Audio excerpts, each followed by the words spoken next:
This is Democracy Now!, democracynow.org, The War and Peace Report. I'm Amy Goodman. U.S. and Israeli attacks on Iran have entered a sixth day as the war spreads beyond the Middle East. In Iran, the U.S.-Israeli attacks have reportedly killed more than 1,230 people. According to the Iranian Red Crescent Society, the U.S. and Israel have struck at least 174 cities in Iran since Saturday. Iranian officials have accused the U.S. and Israel of intentionally striking civilian infrastructure, including schools, hospitals, and sports stadiums. Iran's continuing to retaliate across the Gulf. Iran's Islamic Revolutionary Guard Corps claims it's inflicted significant damage on 20 U.S. military targets in Kuwait, Bahrain, and the UAE. Iran has been accused of firing drones and missiles at Azerbaijan and Turkey, but Iran denies both claims. On Wednesday, NATO air defenses shot down a ballistic missile headed into Turkish airspace. Earlier today, Iran's IRGC took credit for attacking a U.S. oil tanker in the Persian Gulf. This comes a day after a U.S. submarine torpedoed an Iranian naval vessel off the coast of Sri Lanka, killing at least 87 people. The ship had been returning from India, where it took part in a major international naval exercise called Milan 2026. The U.S. had been invited to take part in the same exercise, but pulled out. Iranian Foreign Minister Abbas Araghchi accused the U.S. Navy of committing an atrocity at sea. He said on social media, quote, "Mark my words, the U.S. will come to bitterly regret the precedent it has set," unquote. Meanwhile, the death toll from Israel's attacks on Lebanon has reached 77. More than 300,000 people have evacuated southern Lebanon. Earlier today, the Pentagon revealed the final 2 names of the 6 U.S. soldiers killed in an Iranian attack in Kuwait. On Wednesday, Defense Secretary Pete Hegseth criticized how the news media has reported on U.S. troop deaths. We've taken control of Iran's airspace and waterways without boots on the ground. We control their fate. But when a few drones get through or tragic things happen, it's front page news. I get it. The press only wants to make the president look bad, but try for once to report the reality. CNN's Caitlin Collins later questioned White House Press Secretary Carolyn Leavitt about Hegseth's remarks. The president is going to attend the dignified transfer for these families. Given what Secretary Hegseth said this morning, is it the position of this administration that the press should not prominently cover the deaths of U.S. service members? No, it's the position of this administration that the press in this room and the press across the country should accurately report on the success of Operation Epic Fury and the damage it is doing to the rogue Iranian regime that has threatened the lives of every single American in this room. Hegseth was complaining that it was front page news about these 6 service members who were killed. That's not what the secretary said, Caitlin, and that's not what the secretary meant, and you know it. You know you are being disingenuous. There is not. We've never had a Secretary of Defense who cares more. Drones get through or tragic things happen. It's front page news. I get it. The press only wants to make the president look bad. Yeah, as you know, we cover the deaths of U.S. service members under every president. The press does only want to make the president look bad. That's a fact. Especially you. No, listen to me. Especially you and especially CNN. And the Secretary of Defense cares deeply about our war fighters and our men and women in uniform. This all comes as the Republican-led Senate rejected a resolution aimed to force President Trump to end the war in Iran, which was launched without congressional approval. Democratic Senator John Fetterman joined Republicans to oppose the War Powers resolution. Republican Senator Rand Paul was the sole Republican to vote to curtail Trump's war powers. The House is scheduled to vote on a similar resolution today. We're joined now by 2 former U.S. government officials with long histories working on Mideast policy. Jasmine El-Gamal is the founder and CEO of Avera Strategies, foreign policy analyst and former Middle East advisor at the Pentagon during the Obama administration. She's joining us from London. Also with us, Hala Rharrit. She's an 18-year career diplomat who resigned from the State Department over the Biden administration's Gaza policy. She was the first State Department diplomat to publicly resign. She had served as Arabic language spokesperson for the State Department. Rharrit is now an IMEU Policy Project non-resident fellow, joining us from Muscat, Oman, after evacuating from Dubai. Let's begin with you there, Hala Rharrit. Explain what happened, why you have evacuated your family to Oman, and respond to what the U.S. has been doing over the last 6 days. We have entered the 6-day mark for the U.S.-Israeli attack on Iran, and then Iran retaliating throughout the Gulf.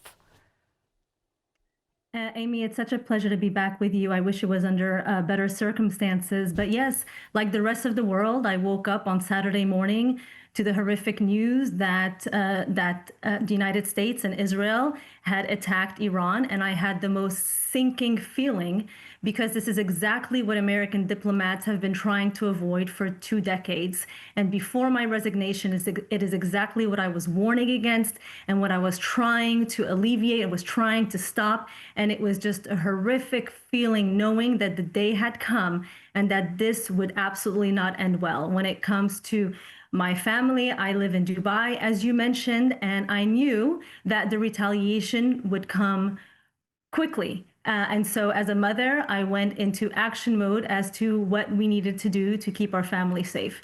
Now, it did not take very long for the strikes to begin, and we could hear them very loudly in Dubai. Unfortunately, my kids were very frightened. We could hear the fighter jets, and we could also hear the interceptions. Now, luckily for the civilian population in Dubai, there's a robust missile defense system provided by the United States, unlike, and I have to stress, the civilian population in Gaza that did not have the luxury of having a missile defense system or any type of defense system. So we were relatively safe, but for the sake of my children, we slept. We did not sleep. We had a sleepless night on Saturday because the noises were scaring them. And also we were getting these automatic updates. Whether your phone is on silent, the government was pushing out these very scary sounding that was really, really frightening to my kids. We were all in my bedroom. And after that, we knew, my husband and I understood, and I understood deeply as an American diplomat, that this situation would only escalate. So we decided on Sunday morning, as soon as we woke up, we hit the road to Oman, and I have been here since. Now we're in a bit of limbo, along with a lot of other American citizens, because the airspace is heavily restricted and it's very hard to get flights out. So for the time being, we're here and trying to figure out our next steps. So there were indirect U.S.-Iran talks going on in Geneva that were facilitated by Oman's foreign minister, Badr bin Hamad al-Busaidi, the key mediator in the U.S.-Iran nuclear talks. This was the foreign minister speaking to CBS Face the Nation this weekend. The single most important achievement, I believe, is the agreement that Iran will never, ever have a nuclear material that will create a bomb. And this is, I think, a big achievement. This is something that is not in the old deal that was negotiated during President Obama's time. This is something completely new. It really makes the enrichment argument less relevant, because now we are talking about zero stockpiling. And that is very, very important, because if you cannot stockpile material that is enriched, then there is no way you can actually create a bomb, whether you enrich or don't enrich. And I think this is really something that has been missed a lot by the media, and I want to clarify that from the standpoint of a mediator. So that's really interesting. Oman's Foreign Minister Badr al-Busaidi, the key mediator in the U.S.-Iran nuclear talks, he flew from Geneva to Washington, D.C., apparently, word has it, to be able to directly convey to the president through the media to make sure that the president was not only getting the Witkoff, Jared Kushner version of the talks, but also to say you have a better deal than President Obama got back in 2015. I wanted to bring Jasmine El-Gamal into this conversation, former Middle East advisor to the Pentagon during Obama's administration. Your response to what has taken place? Well, first of all, thank you so much, Amy, for having me on. I'm a big fan of the show, and it's really good to see Hala as well. I think, there are really two big questions that any U.S. administration should have the answer to before it goes to war. One is, why are we going to war? Is this necessary? Have all other avenues been exhausted? That's one set of questions. And of course, the other one is, what are our objectives? Are they achievable? And what is our exit strategy? That's the second bucket of questions. And neither of those two buckets of questions have been adequately answered by the U.S. administration, by any official, whether it's Pete Hegseth at the Defense Department, Secretary Rubio, or the president himself. So let's talk about the Trump administration's shifting rationales for why the U.S. attacked Iran amidst ongoing negotiations over Iran's nuclear program. So this is Secretary of State Marco Rubio speaking Monday. We knew that there was going to be an Israeli action. We knew that that would precipitate an attack against American forces. And we knew that if we didn't preemptively go after them before they launched those attacks, we would suffer higher casualties and perhaps even higher those killed. And then we would all be here answering questions about why we knew that and didn't act. On Tuesday, Rubio backtracked and said the decision to strike came from President Trump, not Israel. On Wednesday, White House Press Secretary Catherine Leavitt said Trump had a, quote, good feeling Iran would attack. I think the president, prior to that phone call, had a good feeling that the Iranian regime was going to strike the United States assets and our personnel in the region. So, Jasmine El-Gamal, as a former Pentagon official, your characterization of these shifting reasons that the U.S. has attacked Iran. I mean, it obviously shows you that there was no clear plan and no well thought out strategy before the U.S. entered into this war.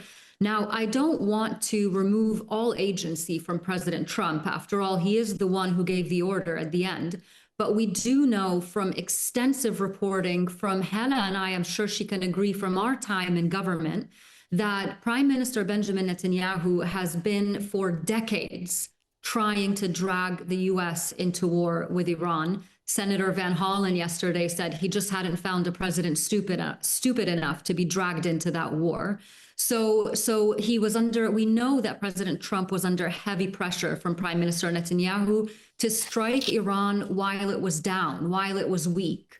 The way that the Israeli Prime Minister, and certainly this is true, describe Iran today is probably at its weakest point from a security and defense perspective, from the perspective of its proxies, and from an economic and internal domestic perspective as well. So the idea here for those who are pushing for war with Iran was that it was now or never. It was really the right time to do so.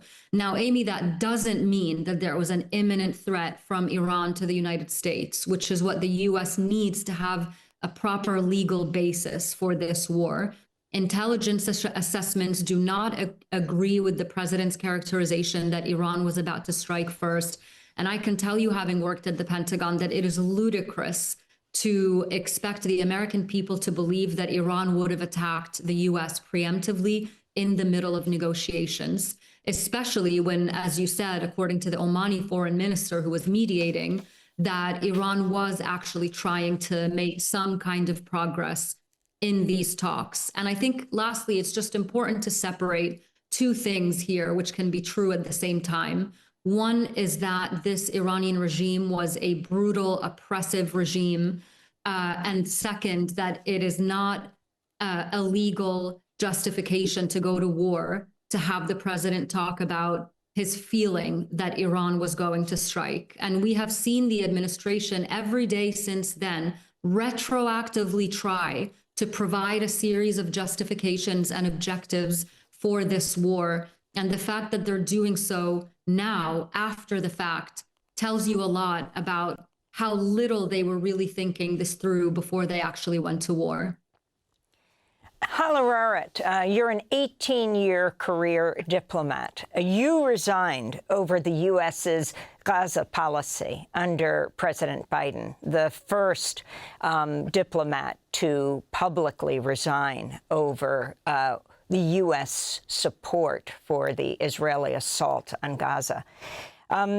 If you can talk about the through line from there to here, while you say that you were shocked Saturday morning, you weren't actually surprised, and what this means in terms of a wider conflict, the massive Israeli assault right now on Lebanon, with tens of thousands of Lebanese fleeing, Syrian refugees who've lived in Lebanon now crossing back over the border into Syria, terrified about what's happening in Lebanon. Take it from there.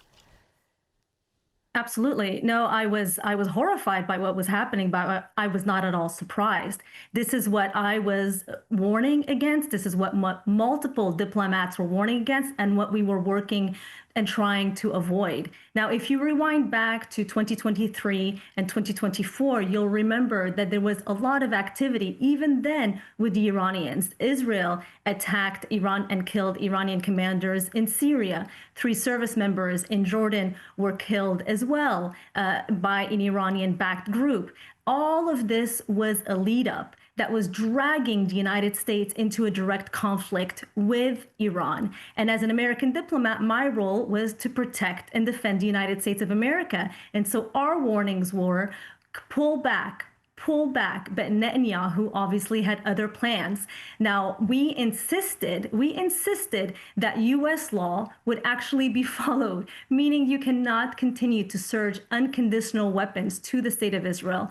We knew, and we were documenting, and I even reported this to Congress after my resignation, that these weapons were not being stockpiled by Israel. The weapons that we were sending to Israel were not only being used for the genocide in Gaza, but that they were going to be used for a regional conflict with Iran, which would have the proportions to bring down really the entire region. I don't think we can underestimate what is actually happening now. So for Netanyahu, there is no 2 policies.